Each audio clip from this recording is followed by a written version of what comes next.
The Heat and Miami as we get ready for an interconference contest here at the American Airlines Arena. This is 2K Sports bringing you the NBA. I'm Kevin Harlan, calling the action with my broadcast partners Steve Kerr and Clark Kellogg. So here's Oklahoma City's starting group. The front line, Kevin Durant, Serge Ibaka, and Kendrick Perkins. The backcourt comprised of Russell Westbrook and Thabo Sefolosha. And for Miami, Dwayne Wade and LeBron James at the 2 and 3. Shane Battier is out there with Chris Bosh, and it's Chalmers in at the point guard position. Well, with such a young core and showing that they can be a team that can hold their own in the tough Western Conference, it's possible we could be looking at a decade-long run here with the Thunder, where they win multiple conference championships and maybe NBA titles as well. Westbrook can't get it to go.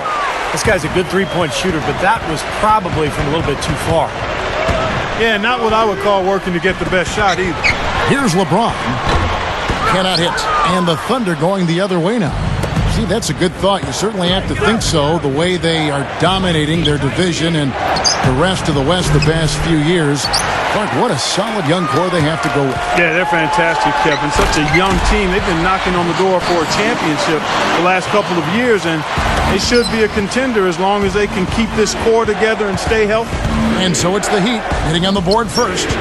And stolen by LeBron. Outside Bosh.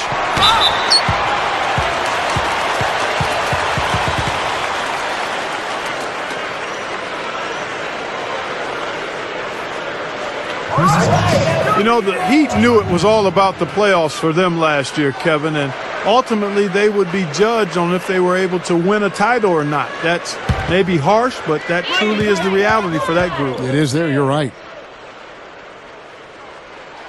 First one falls for him.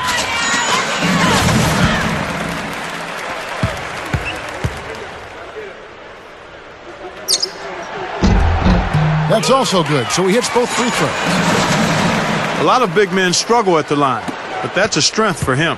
Right now we're going to go to Doris Burke, who spoke with head coach Eric Spoelstra. What'd you find out, Doris? He knows one of the hardest parts on scoring against this defense has to do with their prolific shot blocker, Serge Ibaka. He told me he's one of those guys who can get in your head a little bit because he's so mobile. You often don't see him coming. And Kevin, you add in his great rebounding and ability to hit from mid-range, and he's always an X factor for them. Back to you. Thanks, Doris. Yeah, Clark, they cruised early, and once Derrick Rose got hurt and the Bulls were knocked out, they were the heavy favorites to reach the finals. But it was a struggle at times. You know, Indiana gave them a real good second round. Yeah, and then Boston took them to 7 games in the Eastern Conference Finals, even had them down 3-2. But in the end, it was finally LeBron's turn, and he was amazing during the championship round against Oklahoma City. And it was very impressive the way he responded to his critics and played about as well as you can possibly play in an NBA Finals. Congratulations to Miami and to LeBron. And here's Perkins after LeBron James hitting the three. The pass to Ibaka. And it's out of bounds. The Heat will take it the other way. Just got a little careless on that pass. They should be able to connect on those.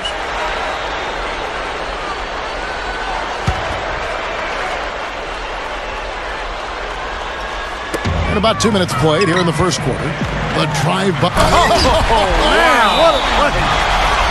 That just shows you guys, I mean, he's always in aggressive mode. I mean, he will exploit any opening the defense gives him, and he's always probing, looking for opportunities to attack. And the highlight reel replay brought to you by Sprite. Good stuff.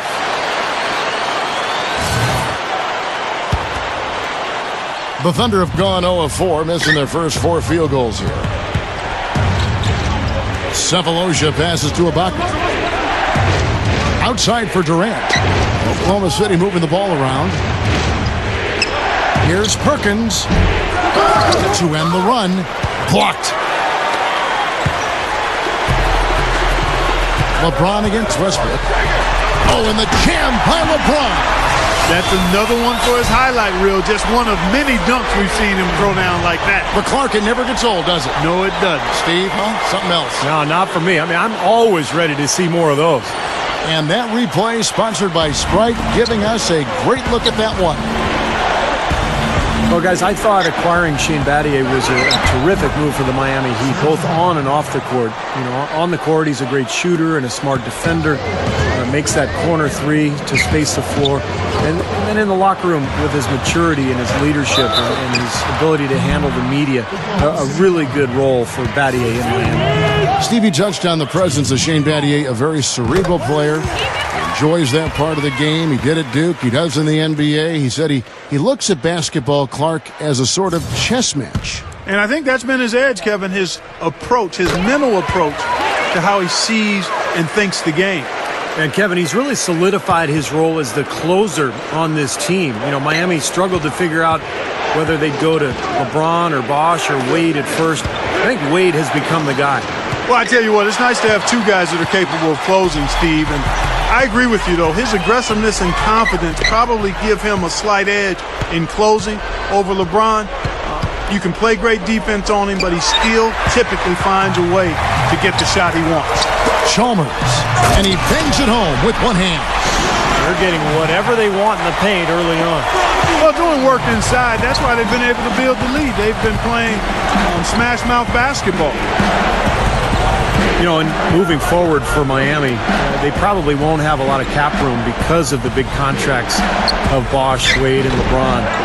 But remember, it is easy to lure free agents to Miami because of the presence of those three, and then also the attraction of living in Miami. Bosh, and yes, sir, that one drops. Well, I'll tell you what, they are dialed in offensively, guys. I think they look really well prepared for this game. And they've rode that early hot streak to a big lead here in the first. Passes to Cephalosha. Over Wade. And again, Oklahoma City, no good. Well, Steve, going back to Miami and them trying to lure talent down to South Beach, not only the city itself, but veterans line up to play, knowing, like we were talking about the sports on this Tuesday afternoon. Kevin Harlan with Clark Kellogg and Steve Kerr. Doris Burke will join us moments from now. And brought to you by State Farm, a chance here to look at the starting lineups. First for the Trailblazers, Lillard and Matthews pair up in the backcourt. And playing at center, out of North Carolina State, the athletic and powerfully built big man, J.J. Hickson. Then there's Batum, and it's Aldridge in at the 4 spot. And for the Kings, Brooks out there with Thornton. And the big fella inside, out of the University of Kentucky, the unbelievably gifted and powerful pivot man, DeMarcus Cousins. Then there's Tyreek Evans, and it's Thompson in at the power forward position. You know, a lot of turnover in the last few years in the front office in Portland. And it's so difficult to make a transition as a team and get better and improve steadily when you don't have that continuity upstairs. And as a player, it's hard, sometimes to focus on just playing basketball when things are getting jumbled around upstairs. And there was a lot of jumbling upstairs with the Blazers, unfortunately.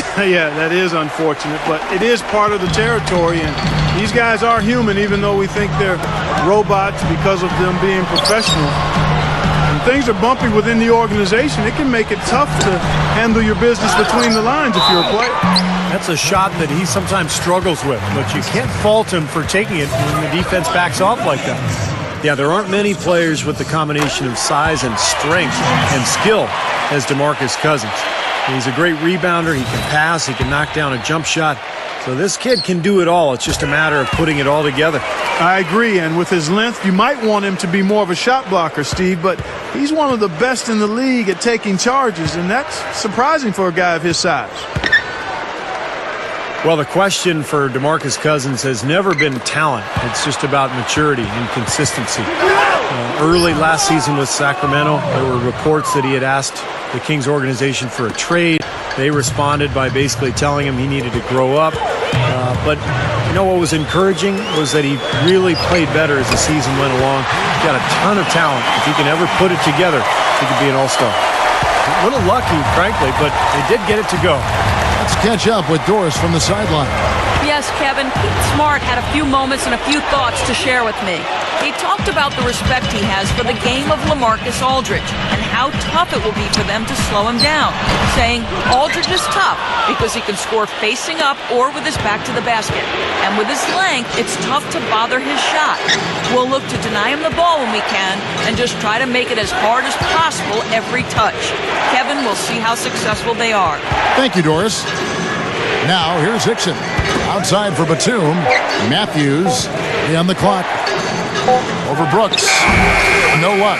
Nice D from Brooks.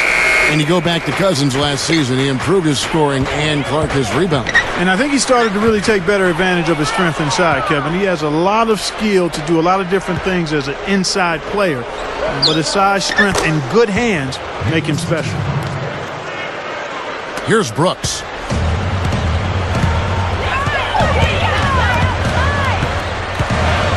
He dishes it to Evans. Back to Brooks. Takes the lead pass. Fires it up. Sacramento again missing. Trailblazers have gone 3 of 4 from the field to start out the game. Lillard with it. He's against Evans. And Lillard kicks to Batum. Uses the drop step. Sacramento grabs the miss. Passes it to Evans. Back to Brooks. And so he draws the foul on the shot. A trip to the line to shoot 2. Aaron Brooks last season played in China and made it all the way to the championship round over there. He's a player who's absolutely NBA material. He's proven that. But he didn't want to wait and see how the lockout developed, so he took the opportunity abroad. Good for him. And the Kings making a change here. Hayes is checked in. And then for the Trailblazers, Leonard comes in for J.J. Hickson. And it's Jeffries in for LaMarcus Aldridge. Well, you love having him at the line, and he's certainly living up to that reputation tonight. Outside for Batum. Good ball movement here by the Trailblazers. Here's Lillard. Blocked. And here we go with Brooks running it up the court. Cousins dishes to Thornton. Good on the shot. For Aaron Brooks, he had an established role as the backup point guard in Phoenix, and Steve now reestablishing himself in the NBA. Well, I'm interested to see if he can pick up where he left off as far as his production is concerned. You know, it's not easy to leave the NBA for a year, and even though he was playing in China, it's a totally different situation. But Brooks is talented, he's quick, and he can really light it up. Here is Jeffries. The Kings getting the bucket. Whoops, there's the 24-second shot clock violation, so they'll turn it over. And the Kings will go for a different look here. Robinson's checked in for Cousins. Garcia comes in for Tyreek Evans. Jimmer Fredette.